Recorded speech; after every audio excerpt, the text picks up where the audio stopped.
ठरलं तर मग या मालिकेच्या येणाऱ्या भागामध्ये आपण पाहणार आहोत की प्रतिमाला काहीच गोष्टी आठवत नसतात आणि खूप तिला त्रास होत असतो आणि रविराजांना हे पावसं नाही वाटत असतं. ते रविराज सुमनला बोलतात की आम्ही डॉक्टरकडे जाऊन येतो आणि हे कशाबद्दल होतं, का होतंय ते आम्ही जाणून घेतो. आणि रविराज सुमनला सांगतात की आम्ही जरा डॉक्टरकडे जाऊन येतो आणि तिला का होतंय त्रास आणि तिच्या गोळ्या का बदलल्या ते सगळं आम्ही जाणून घेतो. ते नागराजला टेन्शन येतात की आता हिला डॉक्टरकडे नेणार आणि त्या चेक करणार आणि नागराज बोलतो काय होते तर होऊ दे, आता ही मला प्रिया अजून एक नवीन औषधं देणार, त्यामुळे आता तिची अजूनच मी याददाश्त घालवणार आहे. तो इथे नागराज नाटक करून बोलतो की आता वहिनीला लवकरात लवकर बरं होऊ दे आणि असं बोलून तो तिकडनं निघून जातो. नंतर रविराज आणि प्रतिमा डॉक्टरांकडे जातात. तेव्हा इथे डॉक्टर बोलतात की तुम्हाला मी 1 महिन्यानंतर बोलवलं होतं, तुम्ही आता आलात. रविराज डॉक्टरांना बोलतात तुम्ही 1 महिन्यानंतर बोलवला पण माझ्यावर अशी वेळ आली आहे की मला आता यायला लागलं होतं. रविराज सांगायला लागतात की 4-5 दिवस झाले ते माझ्या बायकोला काय ते वेगळंच वाटायला लागलं आणि ते सगळं विसरायला लागले. प्रतिमा सांगायला लागते की मला आता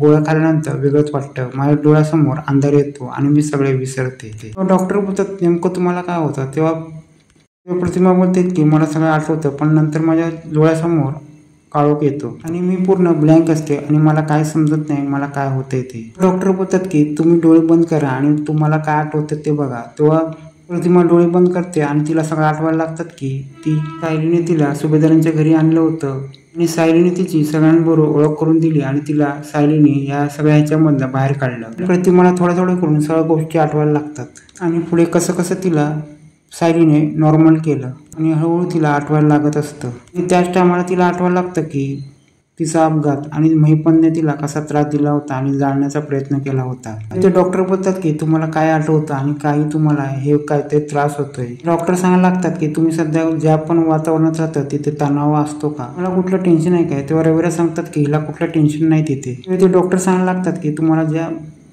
जी व्यक्ती आवडते त्याच्या सहवासात तुम्ही राहा. इथे डॉक्टर बोलतात की सगळं आठवण्यासाठी हिला तिच्या जवळचा माणूस पाहिजे. तेव्हा इथे प्रतिमा बोलते जवळचा माणूस म्हणजे सायली. इथे ही बातमी प्रियापर्यंत पोहोचते आणि ती प्रिया बोलते की हे सगळं आठवण्यासाठी हिला सायलीच का हवी आहे. आणि प्रिया विचार करते की ही सायली बरोबर जर राहिली की हिला सगळ्या गोष्टी आठवायला लागतील. सायलीला समजतं तेव्हा सायली बोलते काय झालं तरी मला प्रतिमा त्याला बरं केलं पाहिजे. ते अर्जुनला आनंद झाला असतो की काय झालं तरी पण सायलीच ही प्रतिमाला बरं करू शकते. पण इथे डॉक्टरने सांगितलं असतं की प्रतिमाची जी आवडती व्यक्ती असेल त्याच व्यक्तीबरोबर प्रतिमा राहू शकते. सायली आता प्रतिमाची योग्यच काळजी घेते आणि तिचे सगळे पथ्य आणि औषधं योग्यरित्या देत असते आणि प्रतिमा योग्यरित्या रिकवर होत असते.